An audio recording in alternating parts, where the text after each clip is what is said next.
Hello, my name is Malik Kapasdab. Welcome to PM Express. You may have heard or read that the former Director General of the Ghana Standards Authority, Dr. George Crenshaw, received a whopping $1.2 million kickback out of a contract sum of 15 million Ghana cedis. So he received $1.2 million. His kickback was paid him out of a contract which was priced in Ghana cedis. We have heard in many instances that public office holders take money in order to give out contracts. Have kickbacks become a term in contractual agreements in Ghana? How is this affecting Ghana's development, and how does it undermine Ghana's business progress?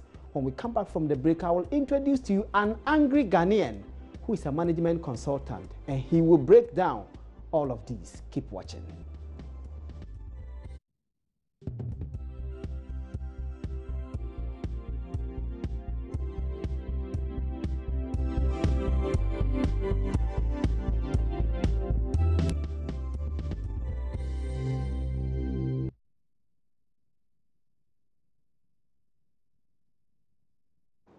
You're welcome back. You're watching PM Experience. Today we are talking about kickbacks and how prevalent are kickbacks in our public financial management systems and contractual processes.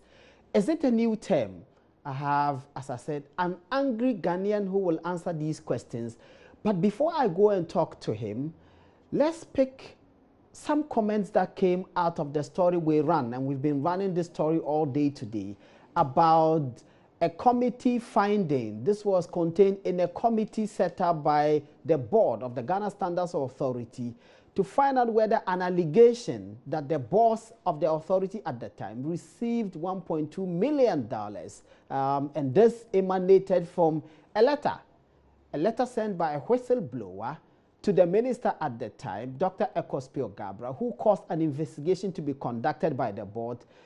The board claims in its report that the former boss admitted that he received some money. He would not tell exactly how much. Let's hear from the public relations officer at the Ghana Standards Authority, Mr. Amponsa Bediako.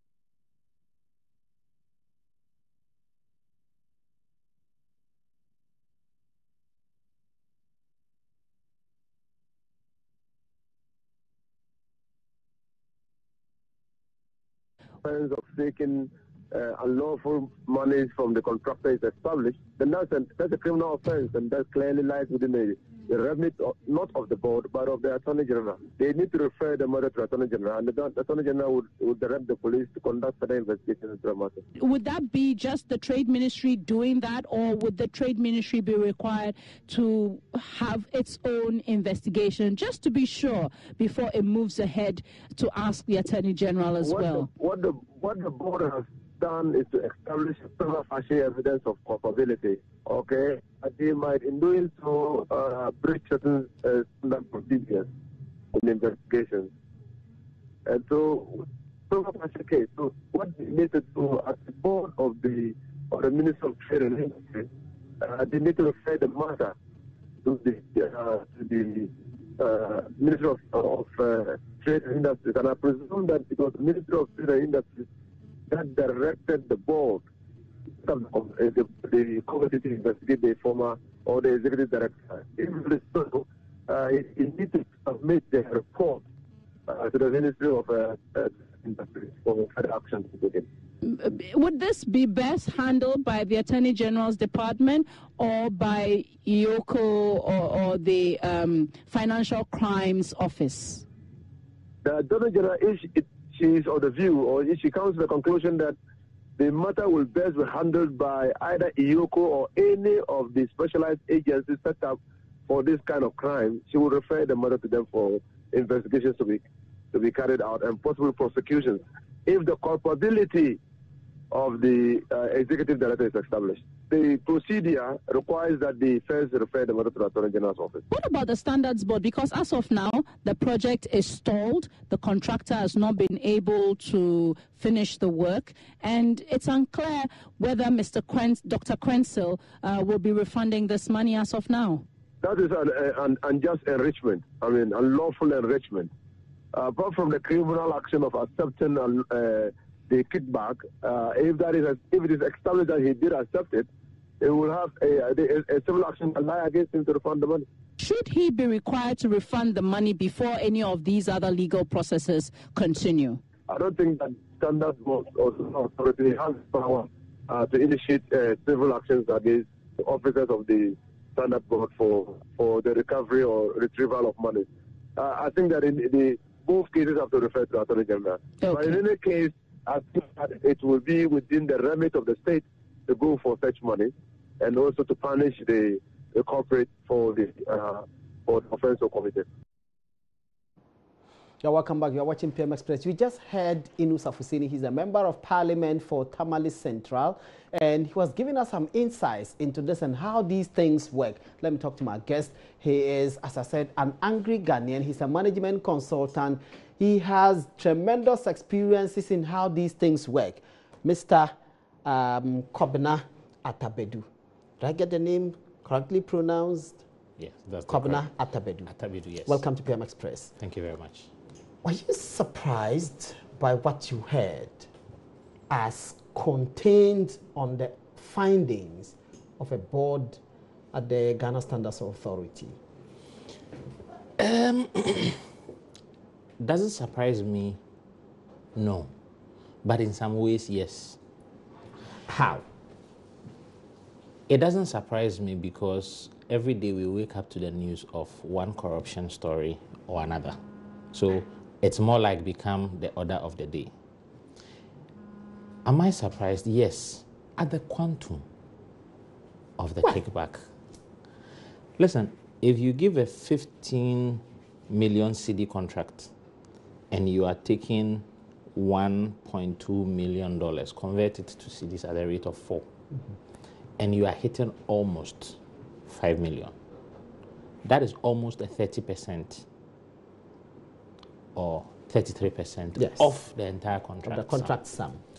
Now the question then is, if the contractor was able to deliver the project for 2/3 of the costs and he still has a profit margin on it, then the question we should be asking ourselves, if we should go back 4 years or 8 years or even 12 years, how much pardon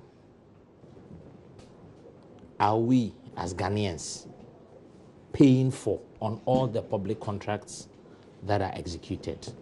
And that is where the source of worry is for me. But this is not strange, because if you follow the bus branding which dominated media discussions last year or the year before, the Attorney General's findings were that that contract was inflated by 1.9 million Ghana cedis. The contract sum was actually 3.6.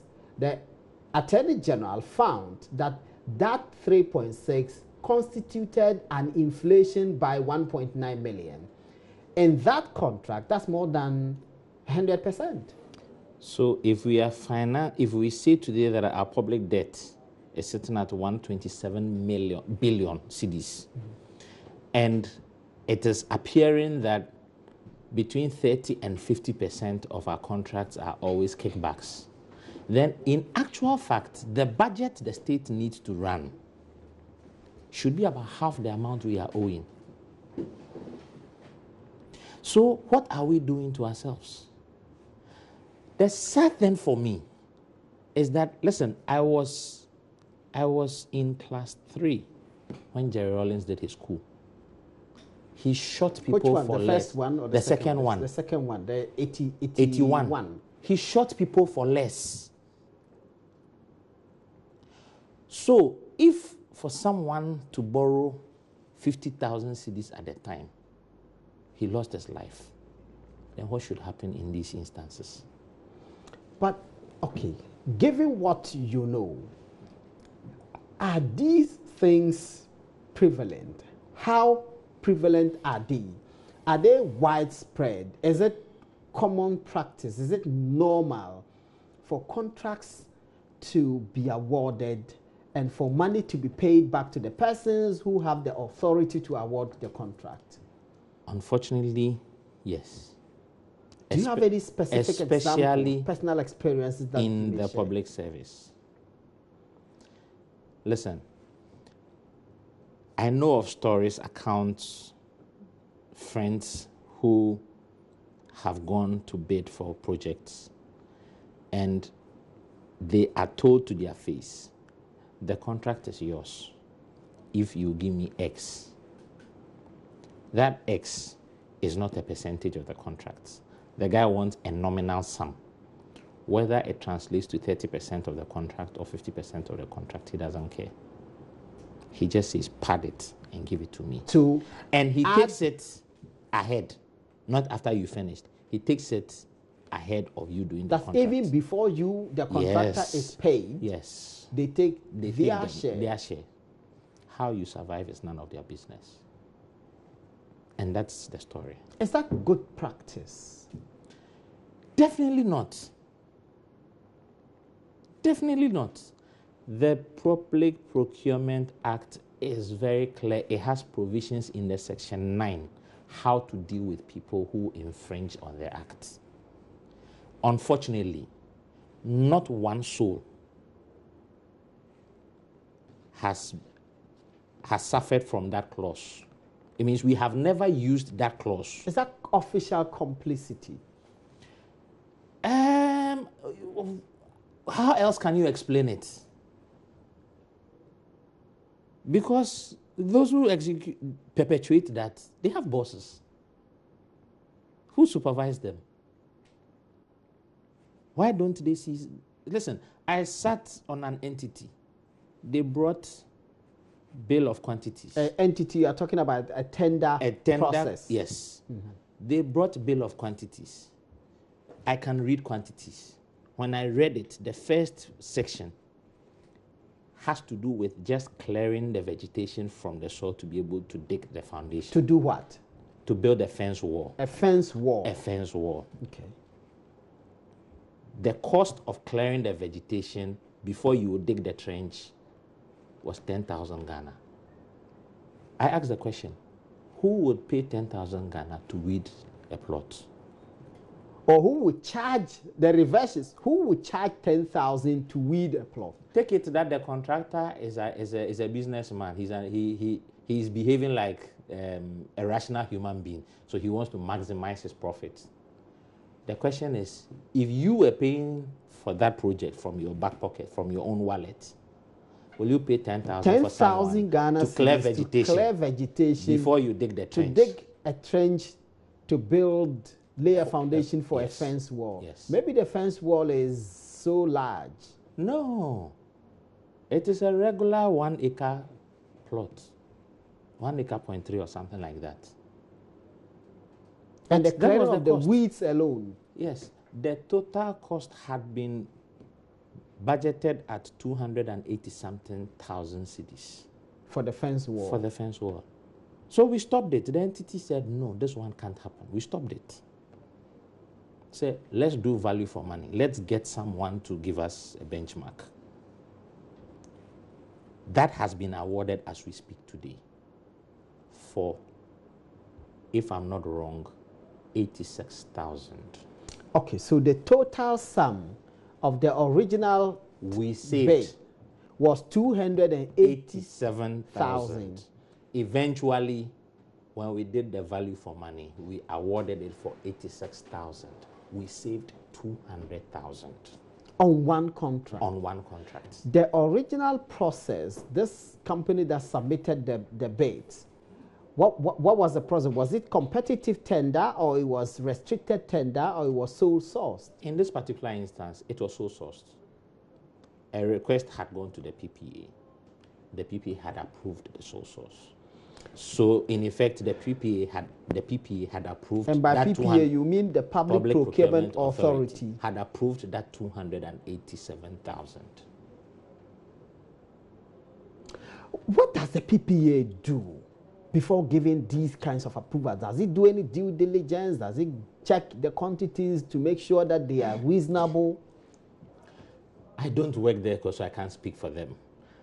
I know from their workings that they normally have a technical committee that would receive these requests, evaluate them, and then ensure that it falls within the parameters, and then they can give the approval. For whatever the basis was for which they gave this one, I can't speak for it. The only thing is that after the amendment of the Act, there was the need for a reconstitution of the entities, tender committees. So the committee I sat on was a new one. So this came as something that had started before, but they had to come to us for approval. And because we were all new, I was new, let me put it that way, I was new on that. So we reviewed it, and I said, no, this one can't go. You made the point that this is highly prevalent in the public sector. Is that to suggest that in the private sector, it's non-existent, or at worst, it is minimum? In the private sector, you might find instances, but it's minimum, because the private sector business owner is watching his back and would usually put in controls. The price is high. If you are caught, you are fired. Or in extreme cases, you'll be handed over to the police. See, the truth is this: behavior must be reinforced. You reinforce behaviors either negatively or positively.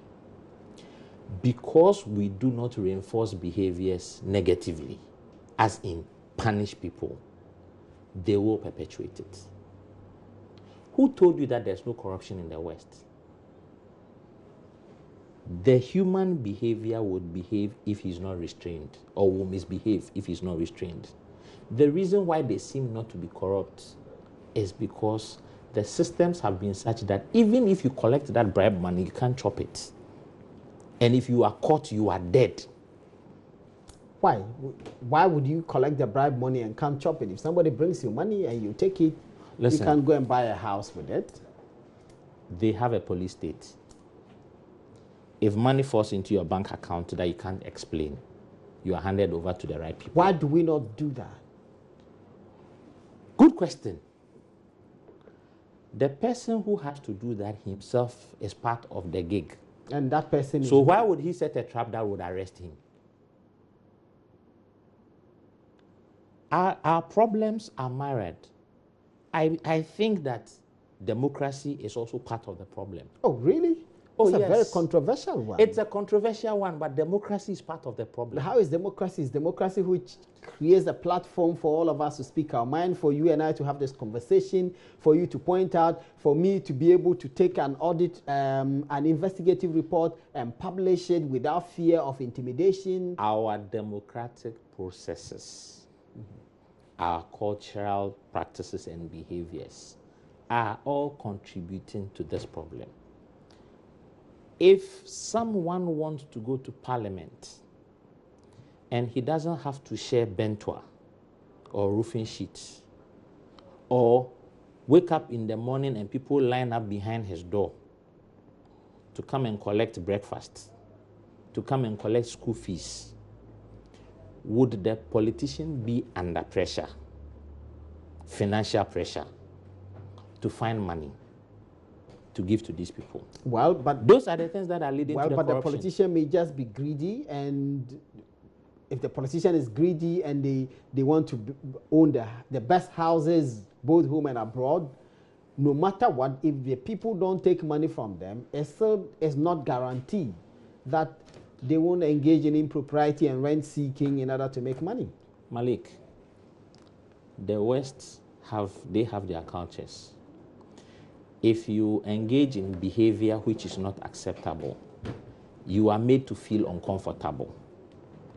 Society will shun you, would avoid you. In our part of the world, when anybody gets rich overnight, nobody asks him, how did you make that money? Why do we not ask? I guess that's my question. Why are we not asking where somebody's Because you can't hide the money. If you have money, you may either lodge it in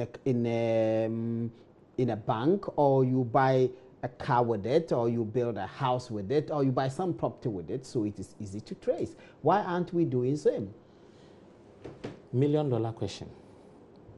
But if you look at our current crop of politicians, some of whom finished school, how many years ago?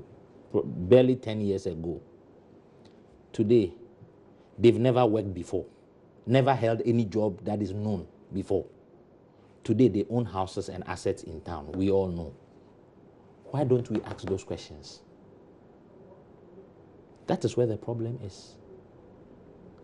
If we were to shun everybody who gets rich overnight,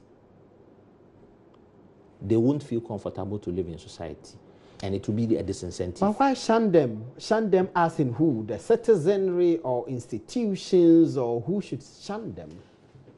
When we hold our church harvests, we always need a chairman. We look for the big man in the town, the rich man in the town. They never invite the poor man in the town to be the chairman. Are we not just picking on the church? I'm giving you an example of part of some of our culture, some of our behavior, societal behaviors. When there's a funeral in the house, don't they wait for all the big men to come? Sometimes they can defer the burial for the big man to come because he has a deep pocket. We don't ask how he made his money. And why should we bother? If he makes his money and he can solve problems for the family, then we might as well stop complaining. These are the things that are fueling the corruption. Because people want to be accepted. People want to be recognized. Greed is leading us to this. Are we not, that's the point, are we not taking away the responsibility from those who say they want to lead? If you say you want to lead, then you ought to lead by example. And by leading by example means you are upright and straightforward and honest and But they are leading clean. By example, my brother. Oh. They are leading by example. Which is, the example is what? Let's not visit the fourth story. Okay, let me go on to the phone line and talk to Mr. JoyNews. He's the chairman of the Public Interest Accountability Committee, so that I can get some guidance from him as to what can be done. Mr. JoyNews, if you can hear me, good evening and welcome to PM Express. Oh, good evening. Good evening. Have you followed the story about the former Director General of the Ghana Standards Authority, who is, according to a committee's finding, who received a $1.2 million kickback out of a contract which was awarded to a company to construct some projects for the authority? Have you followed it? Well, I understand that investigations are going on at the moment, and I said to give the person or the those involved the benefit of the doubt. Maybe I'll wait and read some of the extracts of the findings of that committee. You know, it's when you hear some of these things, you know, they sound like a Nancy story, you know, because you ask yourself, how possible? I mean, there is a job, you know, that, has a value of 15 million Ghana cedis, which translates to what? About less than, $4 million. And then somebody takes 1.2 million out of that. What is the cost of the project anyway? You know, it's so funny. Unless, you know, the job being done will be so shoddy, and that, because no business person wants to go into business to make losses. So if he's gotten a contract and he's going to have to pay out 1.2 million, and then the contract to be executed is going to be 3 million, then it's not profitable. In fact, So the contractor, The contractor in this case actually says that his business is on his knees because he had to make all of this payment out. And in fact, he had to make the payment upfront. Well, then the job that will be done will be some sort of a shoddy job, which will not be worth much, because all that will be happening is that, you know, it's just like dipping your hands and, you know, taking what you can as a result of your position, abusing the office and so on and so forth. That is why it sounds ridiculous to me that, you know, something like this will happen. But then again, I mean, human beings being who we are, some people might do some things that you might not find rational, but then they'll do it. And sometimes you'll be surprised at the extent that greed can push you to do certain things that doesn't make sense, or, you know, that doesn't give up objectivity on the part of those executives. How concerned is PIAC about these repeated publications about kickbacks and some other wrongdoing, financial malfeasance and appropriations by public office holders? You know, you'll be amazed at the extent that PIAC now wants to go. We have a few constraints by way of, you know, resources and the rest that has to be employed. But I can assure you that although we know that PIAC is charged with an oversight over petroleum revenue, that is petroleum management, you know, revenue management act. However, our concern is that, look, if we are using this as a basis in order to have an oversight over the whole financial resources of the country, is far better, because the petroleum revenue is around 5%. It's not much of the total revenue. So if it's going to give us an insight into how best to tackle the whole lot, because then it's going to be beneficial to the state. So PIAC is very much concerned about it, and it becomes disturbing when we hear about all these, you know, corruption and, you know, activities that result in really dissipation. Mind you, you know, what got us into the, you know, the, what you call bailout from the IMF, it was what they refer to as fiscal indiscipline. Now, fiscal indiscipline is nothing more than misappropriation, misapplication, and corruption and so on. They all form part of it. So it means that we have a major problem on our hands that we've got to tackle. And, is it not problematic that an institution such as yourself, whose yes, responsibility it is to hold government and public office holders accountable to ensure that when they take revenues, those revenues are used judiciously, that you are starved of resources, and yet contracts are awarded, and these sums are given out to the same public office holders who deprived you of resources to do your work? Yes, that is the, you know, that is the shame of it, because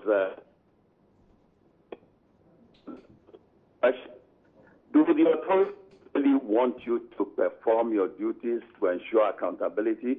You ask yourself, because, I mean, they are the ones who are going to be resourcing you to undertake assignment.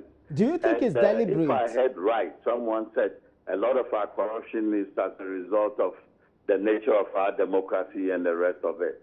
You know, and I had questions being asked that in this country, I mean, we have, you know, youngsters going into politics who have not worked before, and in no time they accumulate a lot of wealth, but we don't ask any questions. You know, so is it the society itself, that is the Ghanaian society, who has accepted this level of corruption to such an extent that they are not going to make any noise if, you know, institutions like PIAC or Yoko and the rest are not adequately resourced. Are you They're not going to make deliberately any being noise, but will make deprived? noise, Are you know. are you deliberately being deprived of resources, do you think? Say again? Are you deliberately being deprived of resources, do you think? You mean, are we deliberately being denied Yes, resources? the fact that PIAC doesn't have resources, do you think it's deliberate? It's calculated on the part of the politician?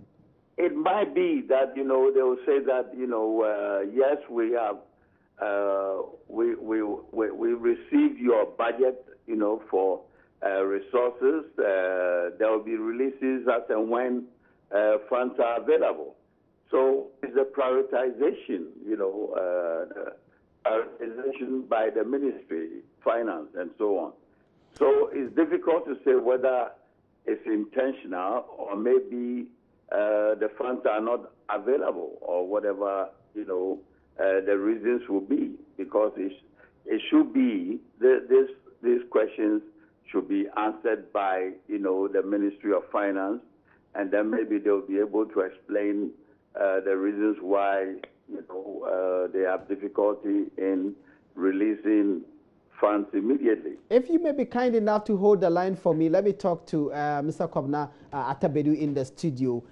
You just heard him talk about an institutional framework which we ourselves set up to ensure accountability.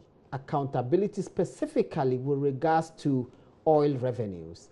And this institution consistently has complained about lack of resources. See, that thing is an old communist tactic. If you know that these people are going to give you trouble, don't openly go against them. Take the life out of them. How do you take the life out of someone? Deprive the person of air. Why are all these corporate institutions not funding an institution like that who holds the government accountable? The first point is this. Anytime the PIAC sits, they have never sat, let's say we are in 2017. Yeah. They have never sat to review in 2017 a 2016 financial statement. They are always late. They are always 3, 4, 5 years late. So by the time you are reviewing it, the people who perpetuated may even not be there to come and answer. Do you think that one is just by accident?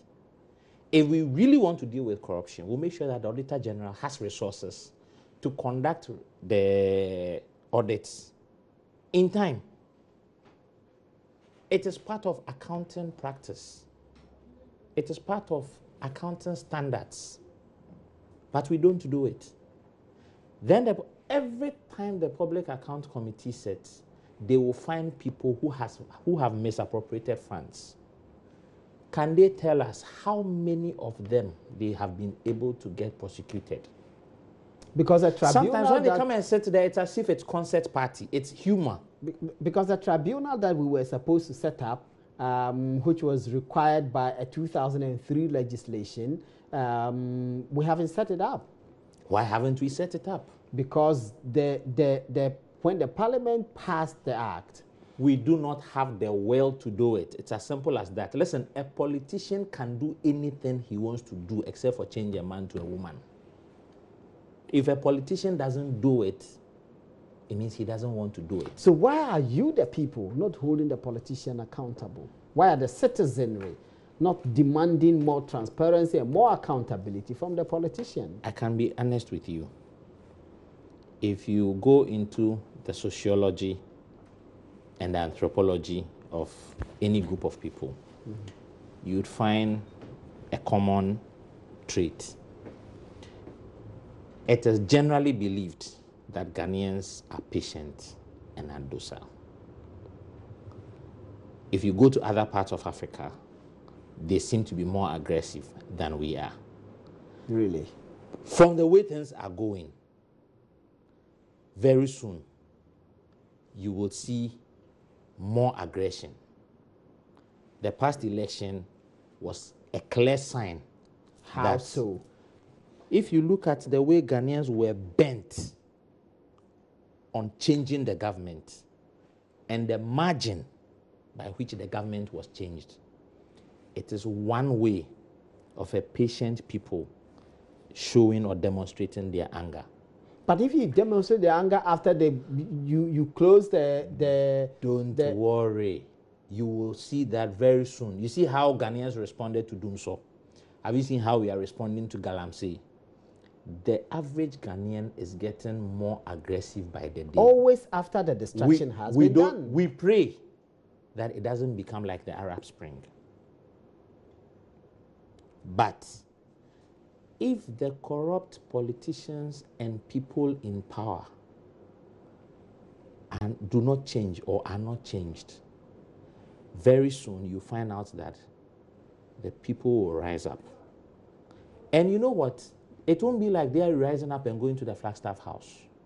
I always say that, listen, that bloke who sits next to your house, who saw you rise from nothing to suddenly become rich, suddenly build a high wall, you have your generator, you have dug your borehole, so you are self-sufficient. When he gets hungry beyond a certain point, he will say that, we know you. They will come to your house. That is what where we shouldn't get to. On that frightening note, that is getting dangerous. On that frightening note, let's take a break. When we come back, we will be delving deeper into these matters and asking the question, are we heading towards an abyss? You're watching PM Express. Keep watching.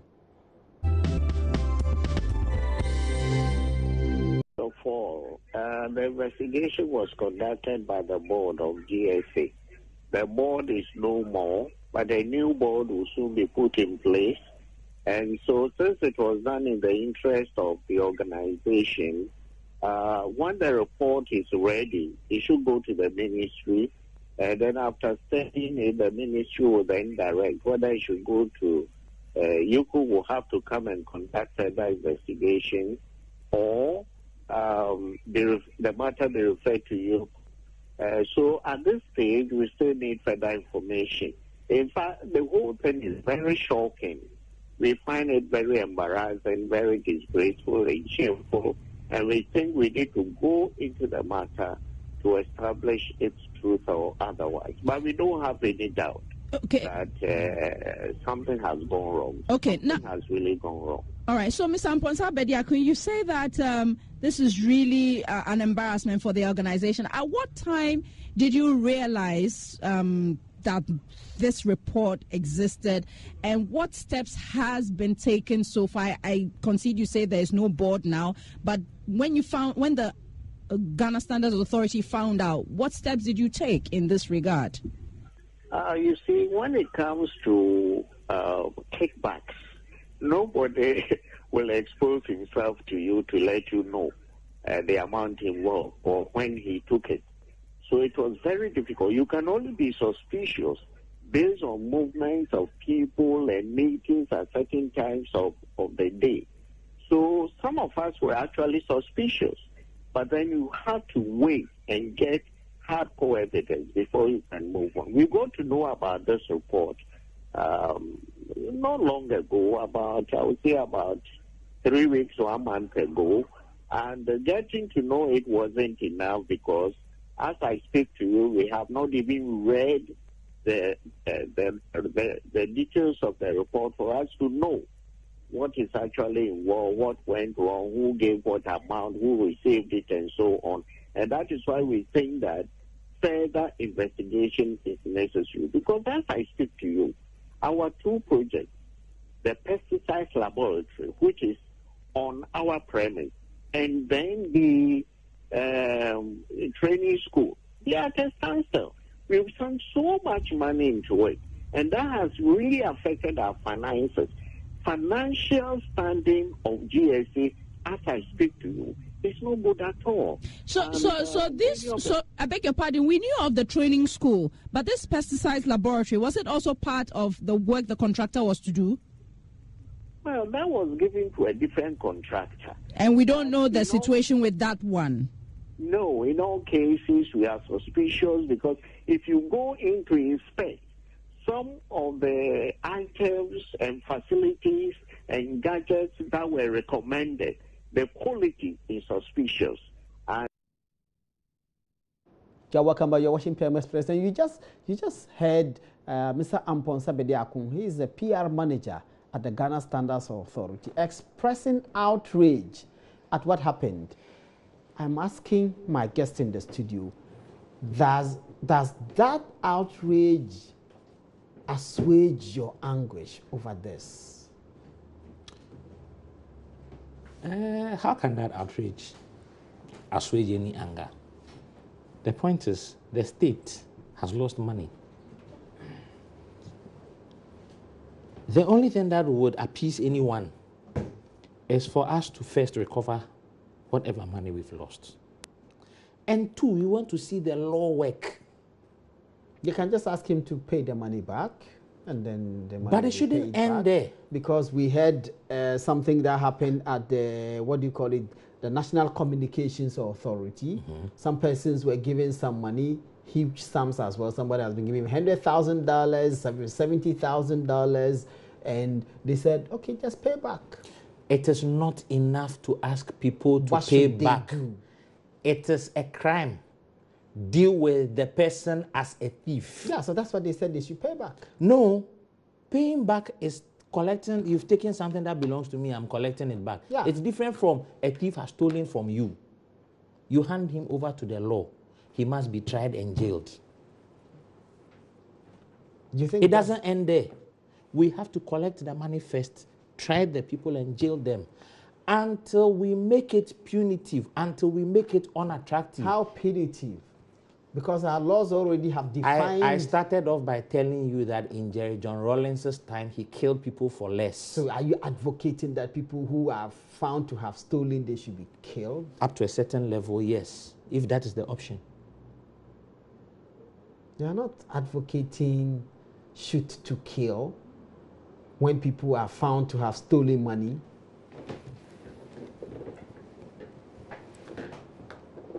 If a human rights person comes to tell me that an armed robber came to my house with a gun, put the gun to my head, and collected everything I have ever worked for, and that person has to be shot, and a human rights lawyer comes to tell me that that person has a right, the question I'll ask is, where is my right to keep my assets?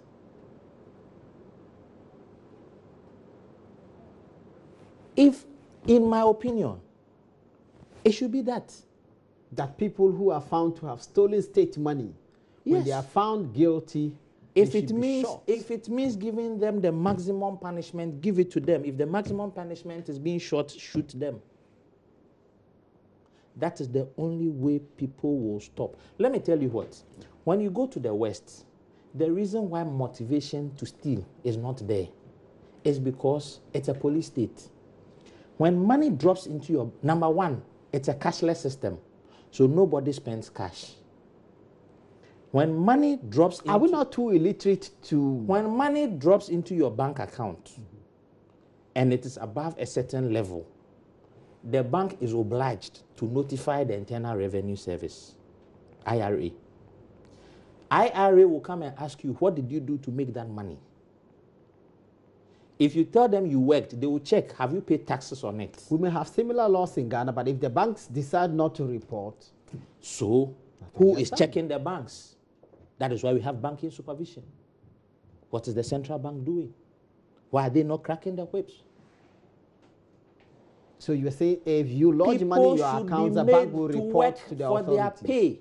So they should report if you lodge some huge sums? It is part of anti-money laundering. When you observe any suspicious activity on an account, you are obliged to notify them. It is not so that what? It is not strange. So that what? So they can keep an eye on it, monitor it. So I'm explaining to you what happens in the West. The IRA comes to you and asks you, you have to show to them that you work to earn that money, you pay taxes on it. If you say it's a gift, there's a gift tax, you pay tax on gifts. Did you pay tax on the gifts? The person who gave you the gift has to pay taxes. Did he pay? They will go after everybody. So they make it uncomfortable for you to make unnecessary, obscene money. My colleague in the office traveled. He went with his cash to pay for his bills. He got to a hotel. They said, we don't take cash here. He said, no, I can give you a deposit to cover my entire stay. They said, it's a matter of principle. We don't take cash. They threw him out. He had to go and look for somewhere else to go. Do we have the education and the infrastructure and the systems to implement these kinds of systems? My brother, when we wanted to pass the ROPAL bill, we managed to get it passed. But where is it? It's not being implemented. That is why I said when we wanted to pass the ROPAL bill, we got it passed. You're talking about the representation of the People's Amendment yes. Law, which in the purpose of it was in to the allow last administration that left, vote. Parliament used how many hours? 2 or 3 hours to pass what bill? That loan. Even so many of them. Yes. Anyway. If a politician wants to do something, he will do it. If he doesn't do it, it means he doesn't want to do it. Is it the docility of the Ghanaian which is making the Ghanaian politician so arrogant that they can engage in actions that everyone condemns, but there is no consequence? The Ghanaian typically has the attitude of Famanyame. Leave it to God. Vengeance is mine, says the Lord. And so we allow people to get away with things that they should be punished for. Is it a noble, is it virtuous? Is it a virtue? No, that is what is breaking the moral fabric we have. People must learn to live by principle. The principle is if you break the law, you should be punished. No, we should get to the point where when you break the law and you are being punished, nobody will come and say, why are you punishing him? That is the only way when people will live according to principle. Do you see it happening? Sooner than later. The thing is that it takes one person. It takes one incorruptible person to decide that to hell with everybody. I don't care about the next election. To decide that I am going to be a one-term president. Are we going to get that person anytime soon? I think the way Ghanaians are getting angry, sooner than later, we will get people like that. The same Ghanaians that you see set the example by which the politicians live? The same Ghanaians who got angry enough to vote by a margin of 1 million to get rid of one government. Those same Ghanaians, if they find someone who is capable of executing that agenda, they will throw their weight behind that person and that agenda will be pursued. They are the same Ghanaians who line up and constitute themselves into serial callers to back corrupt politicians. No, those are rented people. Trust me. But they are Ghanaians nonetheless. But they are in the minority. Really? Do you know the number of times I've tried to call into your studio and I couldn't get to call through? So there are a lot more people who try to call always and they don't get through. Those who get through know how they get through. But they are the rented ones. How do we get out of this quagmire? Instead of waiting that you will have a generous politician who by their own will wake up one day and decide that they want to do that which is right.